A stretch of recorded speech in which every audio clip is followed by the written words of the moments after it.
नमस्ते दोस्तों। आज की हमारी ये चर्चा हर एंटरप्रेन्योर और बिजनेस ओनर के लिए सच में एक गेम चेंजर साबित होने वाली है। आज का हमारा फोकस इस बात पर है कि खुद को एआई यानी आर्टिफिशियल इंटेलिजेंस से कैसे रिप्लेस करें। ये पूरा विश्लेषण एक ऐसा अल्टीमेट रोड मैप है जो हमें समझाएगा कि कैसे हम बिजनेस में मैनुअल काम के झंझट और बॉटलनेक से बाहर निकलकर एक प्रोडक्शन ग्रेड और पूरी तरह से ऑटोनॉमस एआई ऑपरेशन की तरफ बढ़ सकते हैं। चलिए शुरू करते हैं। अब आगे बढ़ने से पहले जरा इस कोट पर गौर करते हैं। प्रोडक्शन ग्रेड एआई में सबसे बड़ा जोखिम एक आत्मविश्वास से भरा गलत आउटपुट है जो बिना पकड़े आगे बढ़ जाता है।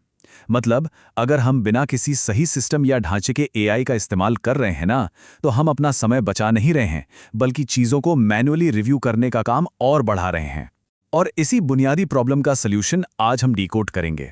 तो चलिए सीधा काम की बात पर आते हैं। आज हम जिन 5 अहम पड़ावों से गुजरने वाले हैं वो हैं, पहला टॉय मोड एआई से बाहर निकलना, दूसरा सफलता के 4 लीवर्स, तीसरा प्रोडक्शन ग्रेड वर्कफ्लो तैयार करना, चौथा ऑटोनोमस एआई एजेंट्स की तैनाती और आखिर में एआई सीईओ का उदय। आइए बिना किसी देरी के चलते हैं हमारे पहले सेक्शन की तरफ, टॉय मोड एआई से बचना। सोचिए अगर हर हफ्ते आपको अपने 15 घंटे वापस मिल जाएं, कैसा रहेगा? हाल ही में एआई एडवांटेज समिट में बिल्कुल यही लक्ष्य रखा गया था और इसे समझाने के लिए एक बहुत ही कमाल की तुलना की गई। एआई को एक ट्रैक्टर की तरह बताया गया। मान लीजिए 19वीं सदी का कोई किसान है। अगर उसे अचानक ट्रैक्टर मिल जाए तो जो काम हाथ से करने में उसे 40 घंटे लगते थे वो उसे सिर्फ 30 मिनट में निपटा सकता है। प्रोडक्टिविटी में 50 गुना का उछाल। अगर कोई बिजनेस आज इस तकनीक को नजरअंदाज करता है तो वो बिना ट्रैक्टर वाले किसान की तरह ही मार्केट में पीछे रह जाएगा। यहीं पर हमें टॉय मोड एआई और प्रोडक्शन ग्रेड एआई के बीच का फर्क समझना होगा। टॉय मोड में हम बस एक प्रॉम्प्ट देते हैं, जवाब आता है और फिर कोई इंसान उसे बैठकर मैन्युअली रिव्यू करता है। अगर कुछ गलत हुआ तो इंसान को ही उसे ठीक करना पड़ेगा। लेकिन प्रोडक्शन ग्रेड एआई वो एकदम भरोसेमंद है। वो रिपीट होने वाले सीक्वेंस और सेल्फ करेक्टिंग लूप्स पर काम करता है। मतलब अगर कुछ टूटा तो वो खुद रिकवर कर लेगा। तो ये सिर्फ टूल बदलने की बात नहीं है, ये काम करने के तरीके को इस तरह डिजाइन करने का फैसला है जहां से इंसान की जरूरत को ही हटा दिया जाए। चलिए अब आगे बढ़ते हैं हमारे दूसरे सेक्शन की ओर, सफलता के 4 लीवर्स। शुरुआत करते हैं पहले 2 लीवर्स से, एक्टिवेट और एक्सेलरेट। सबसे पहले हमें एआई को एक्टिवेट करना होता है, यानी उसे अपने बिजनेस के गोल्स और कॉन्टेक्स्ट की ट्रेनिंग देनी होती है ताकि वो सिर्फ एक सॉफ्टवेयर ना रहे बल्कि हमारा एक थॉट पार्टनर बन जाए। उसके बाद आता है एक्सेलरेट, जिसकी मदद से हम अपने फैसले लेने की रफ्तार तेज कर सकते हैं। एआई किसी भी ह्यूमन टीम के मुकाबले कहीं ज्यादा तेजी से अलग अलग ऑप्शंस का विश्लेषण और सिमुलेशन कर सकता है।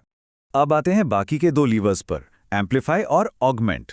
एम्पलीफाई से होता यह है कि एक फाउंडर अपने एक छोटे से आइडिया को 100 अलग अलग आउटपुट्स में बदल सकता है, वो भी बिना थके। और ऑगमेंट का मतलब है अपनी वर्कफोर्स की ताकत को बढ़ाना बिना खर्चे या टीम का साइज बढ़ाए। जरा सोचिए, आपने अपने एक ही डिजिटल पार्टनर के अंदर रिसर्चर, रणनीतिकार, कॉपीराइटर और प्रोजेक्ट मैनेजर सबको हायर कर लिया हो। अब हम प्रवेश कर रहे हैं अपने तीसरे सेक्शन में, प्रोडक्शन ग्रेड वर्कफ्लो बनाना। देखिए, एआई मुख्य रूप से 5 तरह के अहम फैसले ले सकता है जिन्हें हम अपने वर्कफ्लो में फिट कर सकते हैं। क्लासिफाई, स्कोर, रूट, समराइज और जेनरेट। मान लीजिए आपके पास कोई नई लीड आती है।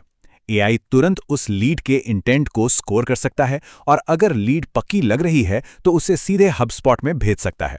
इसी तरह ये कस्टमर सपोर्ट टिकट्स को क्लासिफाई करके उन्हें टीम के सही स्लैक चैनल पर रूट कर सकता है, एकदम स्मूथ, बिना किसी इंसानी दखल के। लेकिन ये सब जादू से तो नहीं होता, राइट? इसके लिए हमें एक ऑर्केस्ट्रेशन लेयर चाहिए होती है। यहीं पर ज़ैपियर, मेक या फ्लोजिक जैसे टूल्स काम आते हैं। ये लेयर्स एआई के इन फैसलों को असली बिजनेस आउटकम्स के साथ जोड़ देती हैं। इनमें स्ट्रक्चर्ड आउटपुट और एरर हैंडलिंग जैसे फीचर्स होते हैं जो ये पक्का करते हैं कि एआई गलती से भी कोई कॉन्फिडेंट पर गलत आउटपुट ना दे दे। चलिए अब जंप करते हैं हमारे चौथे सेक्शन पर, ऑटोनॉमस एआई एजेंट्स की तैनाती। तो सबसे क्रूशियल पॉइंट यह है कि एआई एजेंट असल में होते क्या हैं। सीधे शब्दों में कहें तो ये प्रोएक्टिव कंप्यूटर प्रोग्राम्स हैं। ये अपने आसपास के डेटा को समझते हैं, लॉजिक लगाते हैं और किसी सख्त इफ देन रूल के बिना ही खुद ब खुद अपने गोल्स को पूरा करने के लिए काम करते हैं। ये कोई साधारण चैटबॉट नहीं है। PwC की रिपोर्ट बताती है कि इन ऑटोनॉमस एजेंट्स के इस्तेमाल से प्रोडक्टिविटी में 20 से 30% तक का उछाल आ सकता है। सच में ये एक बहुत बड़ा नंबर है। आइए देखते हैं कि ये 4 स्टेप कॉग्निटिव साइकिल असल में काम कैसे करता है। स्टेप 1, डेटा परसेप्शन, यानी सिस्टम जटिल डेटा और माहौल को पढ़ता है। स्टेप 2, एनालिसिस और डिसीजन मेकिंग, ये उस डेटा को एनालाइज करता है और हम इंसानों से भी तेज फैसले लेता है। स्टेप 3, एक्शन एग्जीक्यूशन, सबसे सही रास्ता चुनकर उस पर काम शुरू कर देता है। और स्टेप 4, लर्निंग एंड ऑप्टिमाइजेशन, नतीजों से सीखकर अगली बार के लिए खुद को और भी बेहतर बना लेता है।